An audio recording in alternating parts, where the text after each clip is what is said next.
নারায়ণগঞ্জে প্রয়াত রাষ্ট্রপতি জিয়াউর রহমানের নামে একমাত্র স্থাপনা শহীদ জিয়া হল। কিন্তু দীর্ঘদিন ধরে এই স্থাপনাটি সংস্কারের অভাবে পরিত্যক্ত অবস্থায় পড়ে রয়েছে। অথচ একসময় জেলার সংস্কৃতি চর্চার অন্যতম কেন্দ্র এই হল। বর্তমানে পরিত্যক্ত হলটি পরিণত হয়েছে এক ভুতুড়ে বাড়িতে। মঞ্চ, চেয়ার কোনো কিছুই অক্ষত নেই। সিলিং ভেঙে পড়েছে, খসে পড়েছে দেয়ালের পলেস্তারা। দেয়ালে জন্মানো গাছের শেকড় ছিন্ন ভিন্ন করে ফেলেছে কাঠামো। সিঁড়িতেও জন্মেছে গাছ, ছাদে পানি পড়ে শ্যাওলা জন্মেছে। রাতে এখানে প্রবেশ তো দূরের কথা, দিনের আলোতেও প্রবেশ করতে ভয় লাগবে। ১৯৮১ সালে নির্মাণের পর দ্বিতল বিশিষ্ট এই শহীদ জিয়া হল হয়ে উঠেছিল জেলাবাসীর সংস্কৃতি চর্চার অন্যতম কেন্দ্র। বান্ডেল থাকলে প্রতি সেনমানিতে টাকা বাঁচবে। বিকাশ সেনমানি বান্ডেল কিনে জিতুন প্রতি লেনদেনে। কিন্তু ২০০৮ সালের ২৯ ডিসেম্বর অনুষ্ঠিত জাতীয় নির্বাচনে আওয়ামী লীগ নেতৃত্বাধীন মহাজোট সরকার ক্ষমতায় আসার পর হলটিতে সব ধরনের কার্যক্রম বন্ধ করে দেওয়া হয়। ২০২৩ সালের এপ্রিলে রাতের আঁধারে আওয়ামী লীগের তৎকালীন প্রভাবশালী সংসদ সদস্য শামীম ওসমানের অনুসারীদের বিরুদ্ধে জিয়া হলের মুরালটিও ভেঙে ফেলার অভিযোগ রয়েছে।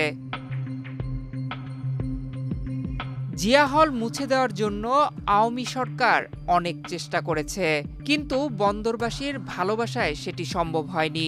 অন্তর্বর্তীকালীন সরকারের কাছে হলটি মেরামতের আহ্বান জানান নারায়ণগঞ্জ মহানগর বিএনপির আহ্বায়ক। এই স্থাপনাটিকে ভেঙে ফেলার জন্য তৎকালীন যে আওয়ামী লীগের সাংসদ এবং গডফাদার শামীম ওসমান জাতীয় সংসদে পর্যন্ত ভাষণ দিয়েছে এবং নারায়ণগঞ্জেও অনেক চেষ্টা করেছে এই স্থাপনাটিকে ভেঙে উনি একটা মার্কেট নির্মাণ করে সেটাকে দখল করার জন্য।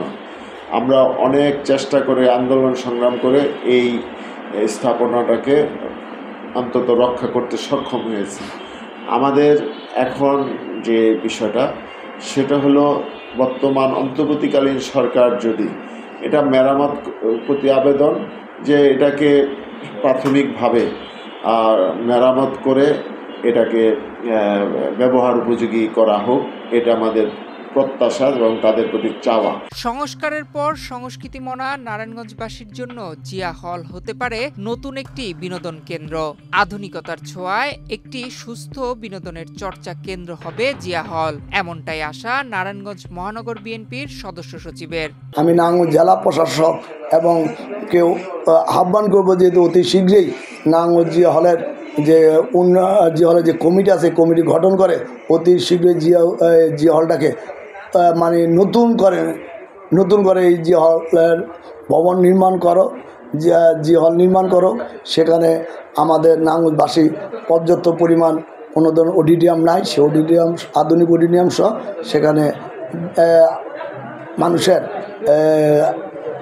বসার জন্য বা মানুষের বিনোদনের জন্য জিয়া হলের পাশে কিছু করো, এটি আমার দাবি। অতি শীঘ্র যেন করা হয় সেটার জন্য আমি জেলা প্রশাসককে উদ্যোগ নেওয়ার জন্য আহ্বান করছি। সংস্কারের পর জিয়া হলে মঞ্চনাটক, যাত্রাপালা, আবৃত্তি সহ রকমারি অনুষ্ঠানের আয়োজনে আবারও মেতে উঠবে বন্দরবাসী, এমনটাই প্রত্যাশা নারায়ণগঞ্জের সংস্কৃতি কর্মীদের। নয়ন বিশ্বাস, বাংলাদেশ প্রতিদিন।